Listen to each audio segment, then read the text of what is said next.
Hi, this is Tony Ruggiero, the Dew Sweeper. You're listening to the Tour Coach Podcast, giving you insights into golf instruction at the highest level, from on the PGA Tour to our learning center at Frederica Golf Club.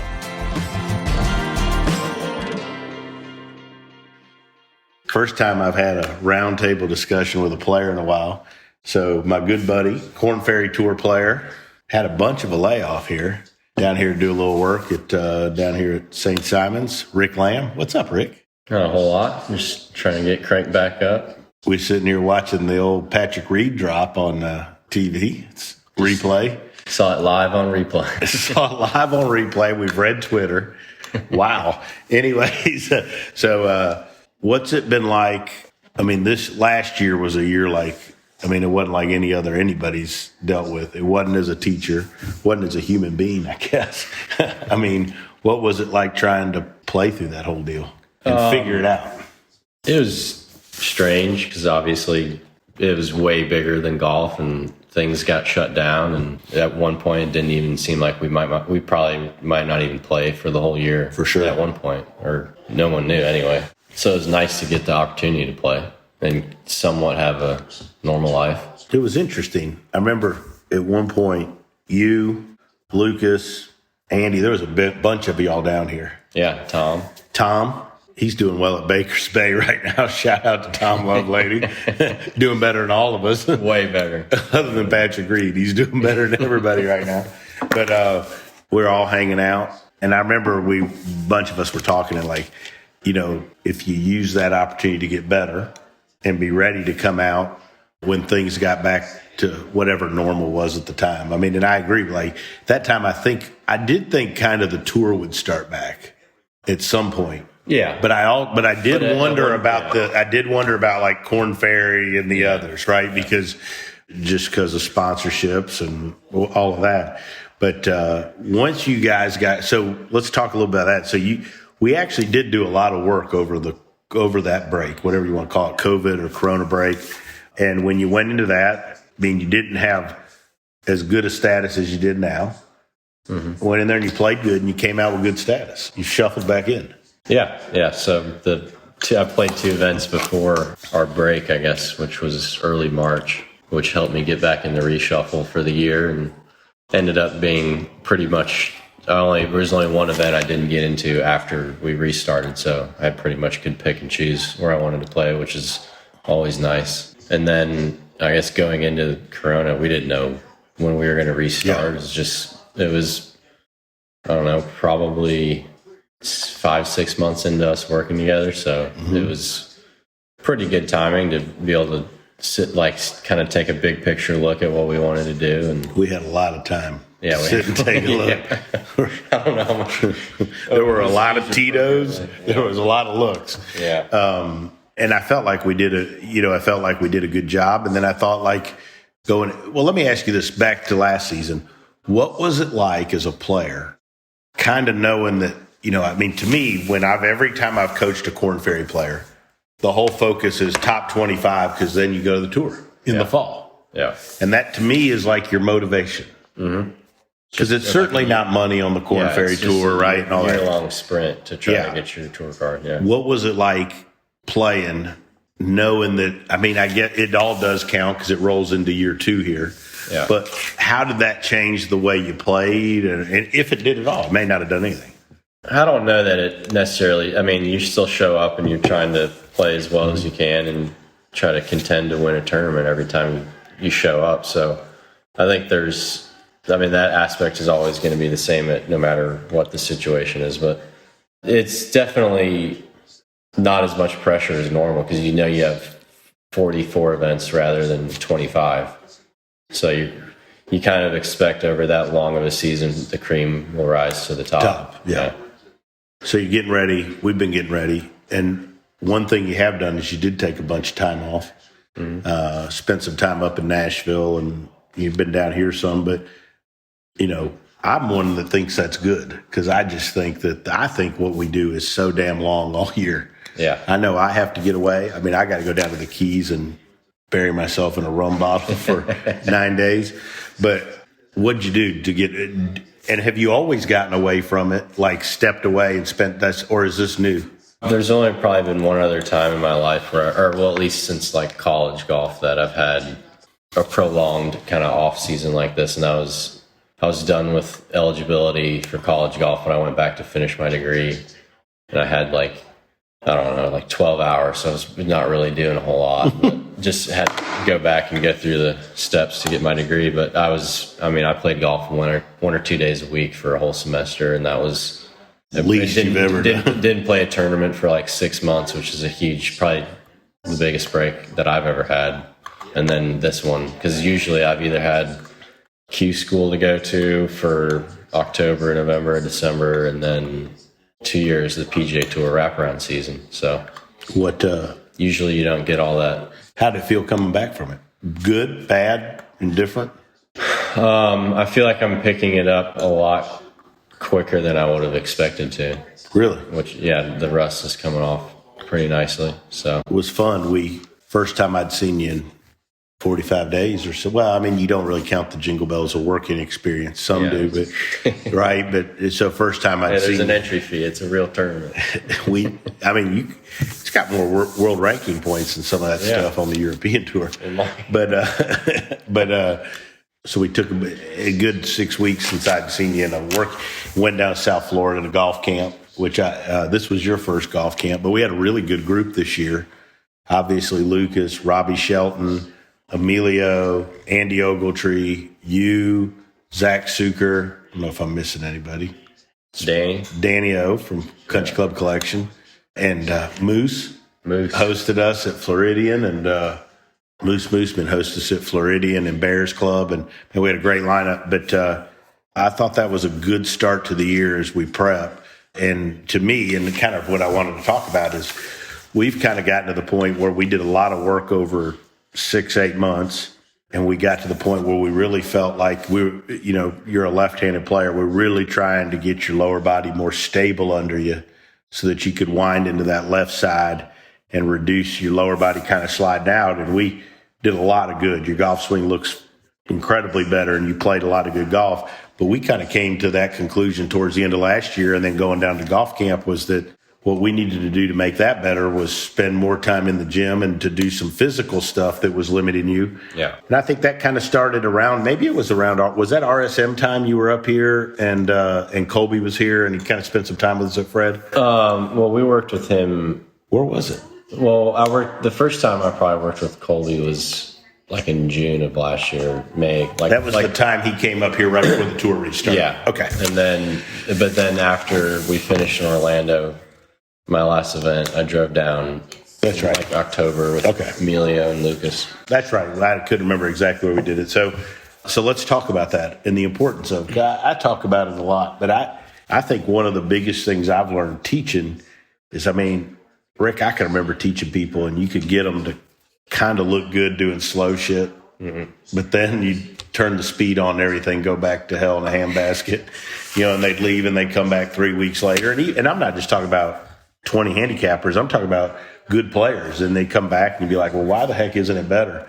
And through a lot of the work with him, you start realizing that the things that happen in a body, the physical stuff, is a huge part of that deal. And then the other part of it is I think it's way easier for players, and I think any golfer, to improve some things doing something with bands or in a gym versus trying to do it while you're hitting a ball. And it's a huge deal. Yeah, absolutely. And I've always been a big believer in the gym, and worked with a lot of different people and tried to learn as much as I can about how your body's supposed to move and how to most effectively do that. But Colby's one of the brightest that I've ever been around, and he's helped me a lot with my pivot and just doing simple movements where you kind of load it or stabilize either your lower body or upper body. And I've always spent a lot of time in the gym, but I haven't really done anything. It's all been kind of basic motion stuff, but he's able to incorporate golf movement, but also a workout. I worked out with him yesterday in Jupiter, and I'm sore right now, but I can still swing a golf club. So flash back to when we went down to Jupiter. When we were down there, it was just you, me, and Emilio, right? Mm-hmm. Yeah. And he came out to Old Palm with us. Mm-hmm. And I think the ability of having your fitness guy your specialist in that and your golf coach, and you working together on a tee is a valuable thing. I've not, until I started working with him, and now Morgan, but Morgan does it with us. Yeah. But until it was Colby that did that, I taught golf a long time. I've been around a bunch of fitness people. I'd never seen one of them go out to the tee and watch what we're trying to do and then try to get you to do it while the hell you're there. Yeah. I think there's definitely a lot of that goes out on tour with guys that have their own within their teams. But it's, as a player, it's great because you can go into the gym and do a workout for an hour and a half, or however long it takes, and you feel like you're doing the right movements and it's helping your body. Whereas sometimes you could feel like you could go hit balls for 3 hours and not get anything out of it. But in the gym that you're getting it, training correctly. Well, I think that it shows us that, what I've always thought is when a player is hitting balls full speed, they're basically in performance mode. They're just doing what they do. Yeah. Whereas if you break the motion out, you break whatever it is we're trying to get you to do, whether it's winding up or going through, whatever, and you isolate that and that's all you're focused on without a ball and worried about where the ball goes or performance, you got a better chance to get it. Yeah. Take us through. So what we've been working on is getting you to not slide your left hip out as much. What are some of the things you've been doing in the gym to help you with that? A lot of it is just isolating like one leg stabilization stuff. Or like a lunge with a band around your knee that's trying to pull your knee one way, and you've got to stabilize it while those bands are tough. You do a twist. Yeah, those are brutal sometimes. And then a lot of it's a lot of stability, like real like strong on stability, which I think is important because, like, especially for the backswing, to me, you're really trying to wind into something. Yeah. Like your rear leg is like a post that you're trying to wind into. And if it's not stable enough to do it or to be, or to be a base, then you're going to have trouble. Yeah.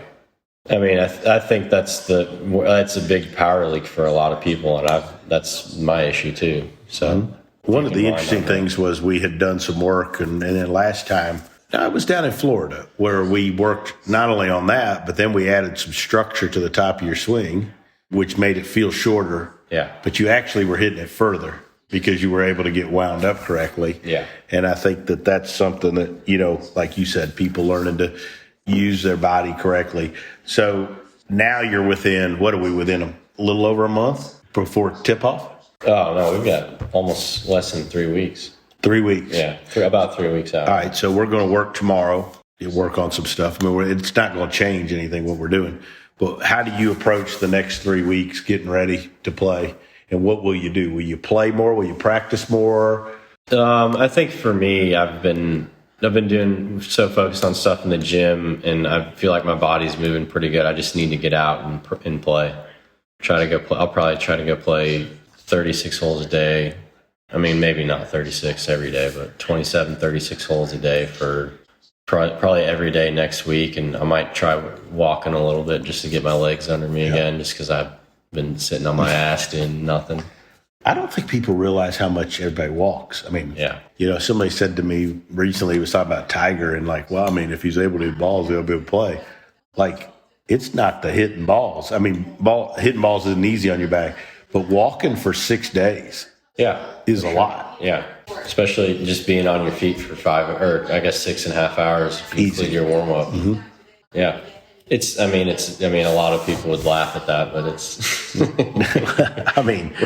got to try to get some credit. Are we going to argue the athlete thing? Who would not think I'm an athlete? Yeah. All right. So you're getting ready. So 3 weeks, you're going to play a lot. We know the things you're working on your golf swing. I'm not going to go on a limb here and say that we're working on getting your lower body continue to get more stable, get you to wind into that left side better, and then the ability to clear out of the way going through is really all we're doing. Yeah. So when you go practice, how do you practice all those together? I'm going to learn from this as much as anybody, but I'm just curious how you take the stuff we do in a lesson and you go practice it. For me, I struggle with the balance of practicing when I get, say if I want to work on something, which would be if I've got a couple weeks till a tournament starts, I want to go work on something. Sometimes I get too caught up in thinking about where the club needs to be rather than the shot shape. So I try to I think you did too much of that last year. Yeah, for sure. And that's always been. Some of that's my fault too. I think we got worried about what the body looked like sometimes after doing some work and where the club was, instead of just playing golf a little. Yeah, I agree, but it's just, I mean, that's just what I tend towards. I'm not saying fire me. I'm just saying. But so that's why I like to try to play more, because it gets you more in that scoring mode rather than thinking mode, which the best rounds of golf you're going to play are when you're not thinking. You're not going to think your way to a 64 and just go out and do it. Go do it.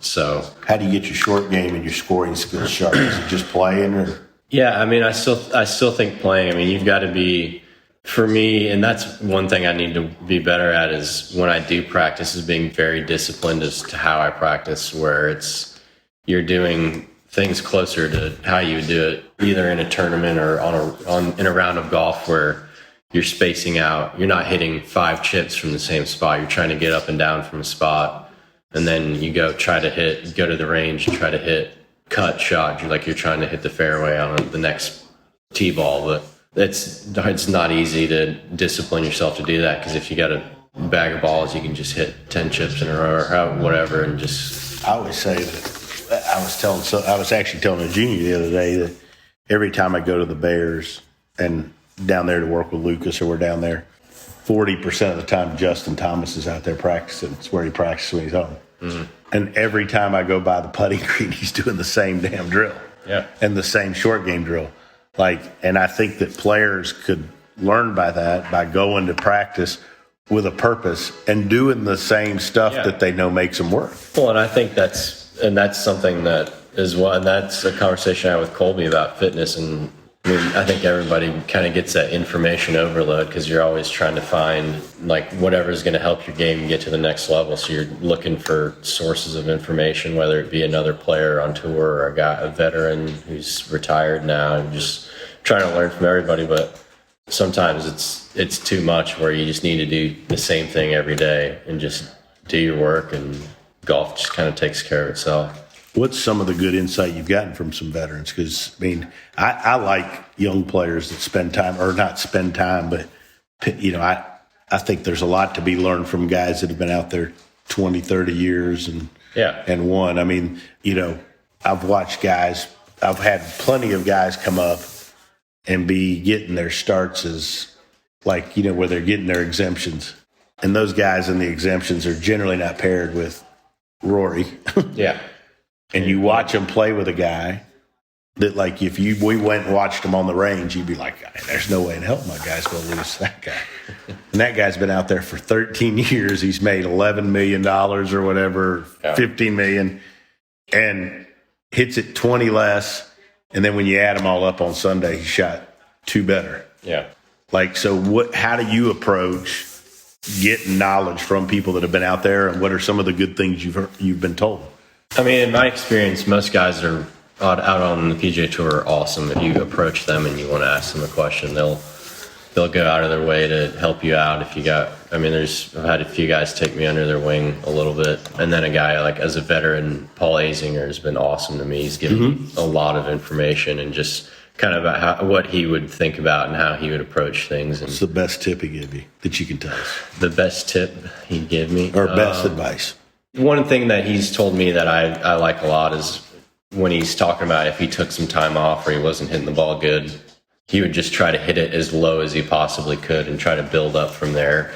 Because he knew that if he was hitting, a very low trajectory shot, say he's hitting a 6-iron 15 feet above the ground, and he can consistently do that, it's easy to get the ball to go a little higher. But it's hard to get it in that tight window when you're hitting it high. But if you can start it low and kind of build it back up from there. As long as you control that low point. And for me, I've always been I've always kind of leaned on the ball a little bit of shaft lean at impact. So that's always been a nice feeling for me. The year I've been around, and I obviously watched you play out there some before I started working with you. I'd been around you a bit, practice and such. But when you played good, it always looked like you were more shaft lean, kind of trapping it, hitting down. Yeah. Which I think that makes you a good iron player, a good scoring player. Anything else? I mean, stuff you gotten from veterans, or what do you watch? If you were playing with a veteran, a guy that was out there, been out there a while, what are some of the, do you watch how they conduct themselves, how they play? Have you picked anything up being on the golf course with them? I mean, I think there's things that you probably subconsciously pick up from most guys. I mean, if we're playing in a tournament, I'm kind of more focused on what I'm doing. But I mean, you definitely, throughout the day, you're going to have a conversation with the guy if you're playing with him, and you can ask him some questions about certain things. But I mean, it just depends. Some guys don't like to talk on the course, some guys do. So I think, I don't know. All right. So that's all I got on that. That's all right. It's good stuff. So we're going to move towards wrapping it up, but so moving into it's not a new season. I always feel like the beginning of the year should be a new year. Yeah. I mean, everything we do, I mean, all the shows, everything, it's 2021, it's starting over, but it's not really starting over. But how do you approach this? I know you got a week, then you kind of got a couple weeks off, and it's kind of a staggered stutter step start. But one, what's your plan? What are your goals, and what would you consider successful? And let's go from there. I mean, I have an idea what I think we all want is successful, but yeah, I mean, I think my goals now are more on like a day-to-day basis of I've got these things laid out for how I want to practice every day, what I want to do in the gym every day. And I want to stay consistent to that, because I know that when I've been in good routines is when I play my best golf, just doing the same stuff, just beating it into the ground. How hard is it to stay on good routines? Isn't it weird how we get to sometimes where we look back and go, oh, when I do this, I play good, but then... And it's when you travel so much, they're easy to slip out of, because it's like, all right, I'm in Wichita this week and I can't find that good of a gym within 15 minutes of my hotel. It's like, I'll just use the hotel gym and it's not as good. Or you pick up some tip that kind of worked that you're like, I putted well doing this week, but it's not your normal routine. I just think that the consistency in the way you prepare leads to, I guess, a calmness, because you did what you wanted to do. So I told you that JT story. It's always amazed me how many when I'm around great players, and when I go to a tournament, if one of you guys is not that, I just kind of watch people. Mm-hmm. But if you go weekend, it's like Groundhog Day. The best players in the world are doing the same every week. Exactly. You don't see them out there searching for something like trying a new drill or changing clubs and this and that. They know what they're doing and they do it. And what's that club that had the little bend in the shaft? You remember what I'm talking about? It was like the Impact something. I don't know. I mean, every event I'd go to, Justin Rose was using that thing on the range. I was like, I don't know if he really need to be working on that or not, but he kept using that thing every time. I was like, shit, I'm going to try it. But you watch great players, they always seem to be able to do the thing. And I think that's one of the, I don't know that people give them enough credit for that. That's an art, finding out what you need to do. Finding it, yeah, it is. Absolutely. Figuring out and what you need to do is different than what nobody can tell you what it is. You got to figure it out on your own. And then I think the hardest part of that is, no matter how simple or how whatever it is committing to stay with it. Yeah, and it's committing to stay with it when on the second week it doesn't work. Yeah, or the first week. Or the 8th week. Or whatever. I mean, you look at how many guys you hear. I mean, it happens probably a few times a year where a guy misses 8 straight cuts and then wins. I mean, it's a lot. It happens so much more than you think. Yeah. And but I think that's part of the deal. And I had a conversation with a tour player the other day in San Diego on a cart, and I said, you got to get where you don't evaluate, where you don't take every bad shot and go try to figure it out. Because you'll drive yourself nuts doing that. Yeah. And to me, the better you are, which I think you've gotten really good and are really good at this. I think Lucas is very good at this. And that is, what you do when you play really good, and you just keep trying to do it. Yeah. Instead of trying to figure out a bunch of other stuff. Yeah. Well, and that's somewhere where I do kind of get off track. But I know. But you've gotten better, though. I've gotten better. Yeah. I guess I've more realized it, and I think I've done a better job of committing to doing the same stuff over and over and over and over. And it's okay if what you need to do is different than other people. Yeah.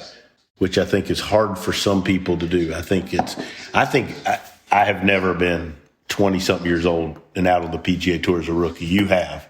But I would think that that's a hard part about going out there if you don't have immediate success, is not listening to what everybody else is saying and what people are doing that's making them successful. Yeah, for sure. I mean, I think you've got to be pretty confident in your routine and what you're doing to go out in the PGA Tour as a rookie and just put your blinders on and say, I'm going to keep doing. I mean, but that's exactly what you need to do. You say, I'm going to keep doing what got me here. And I mean, these guys are good golfers and I respect them, but I mean, I got here for a reason. So it's not, and I don't, it's, I mean, you see it every year. There's guys that go out there and have immediate success, and I think it's great to see. I've had a lot of friends do it. Sure. Anything you look at between the ones that do and don't, is there like where you go like, oh, can you tell a guy's going to do it before, or is it something that just is at random? With some guys you can, for sure. I mean, just guys, you see it. I mean, you've seen it with guys you've taught since they were young. I mean, they know how to win tournaments and they know how to go out there and compete to win. And it's just, I think that's something that can't really be taught. But that's why I think it's okay, like not getting off on juniors, but like, I think it's okay to play a bunch of junior events in your state or your region and win. Yeah. You know, whereas like everybody's always like, I want to take my kid to all these AJGAs. And like the kid never learns to win. He learns to finish 8th, get his ranking up. Yeah. But like, I think there's something to being said to being the guy in your state or your town that wins every damn time you tee it up. Absolutely. I mean, there's so many guys out on tour that didn't go to the top-notch school or whatever, but they're out there winning 10 times over their career and having an awesome career. I mean, you look at like a Zach Johnson who went to Drake, or JT Poston who went to Western Carolina, and they're both doing great. I mean, it doesn't matter where you went. You got to know how to win. Most guys at any big NCAA Division I school would take either one of their careers where they are right now. Yeah, absolutely. Well, Rick, awesome stuff. Looking forward to working tomorrow. Going to do a little workout at Ocean Forest in the afternoon, and you'll be ready to go. And I think you guys are playing a tournament. I know you start down there in Southwest Florida, but you're on the Panhandle at down there at Sandestin, which is a new event. Yeah, my old stomping ground, so I might swing through there. Be a good one. I know one good restaurant there we can go. Only one? Only one still let me in. So. But they've got good red wine and a good New York strip steak, so we'll probably hit it. Love it. But anyways, best of luck. Thanks for sitting in. Let's talk later this year after the win. All right. Thank you so much for listening to this episode of The Tour Coach with Tony Ruggiero. If you enjoyed this, make sure to hit subscribe, Apple Podcasts, Spotify, wherever you are listening to this podcast. You can stay up to date because we have weekly episodes coming your way with fascinating people in the world of golf instruction at the highest level. Make sure to subscribe and stay tuned. If you want to learn more about Tony, head over to dewsweepersgolf.com to get all the details on what he's up to. Maybe you want to see him, grab a lesson, or go to one of his camps, pick up his book, Lessons from the Legends. You can do that there. If you want to see Tony in action with some videos and other content, head over to golfsciencelab.com/Tony to get more info there. This episode was powered by the Golf Science Lab and was edited, mixed, and produced by Just Hit Publish Productions. We go into year 2 of the Tour Coach. It wouldn't be possible without the support of all our sponsors. And I've had some great ones. And one of the things that I'm most proud of in my career and in my business is the fact that all of my relationships here and all these sponsorships have been long withstanding relationships, haven't jumped from sponsor to sponsor and manufacturer to manufacturer. And I've always prided ourselves in special relationships and when people work together, support each other, and we've all put out great products for the benefits of everybody else. So I want to give a special thanks to these folks that have been with me for such a long time, and that would be the folks at Srixon, Cleveland Golf, and Zexio. Couldn't ask for a better manufacturer to be aligned with, and not only do they put out great product and great support, but they're first-class people, and they believe in what we're doing here on the Tour Coach and with the Dew Sweepers, and also Vineyard Vines. Ian, Shep, TJ, and all the folks at Vineyard Vines. Hard to keep me looking good, but they do a fantastic job, and they're like family. They support everything on the Dew Sweepers, and we're so proud to be affiliated with and support the folks at Vineyard Vines. So if you're out there, you're listening to the Tour Coach, please support our sponsors, Strixon Cleveland Golf's XCO, as well as Vineyard Vines, and keep listening and keep enjoying hanging out with us here on the Tour Coach.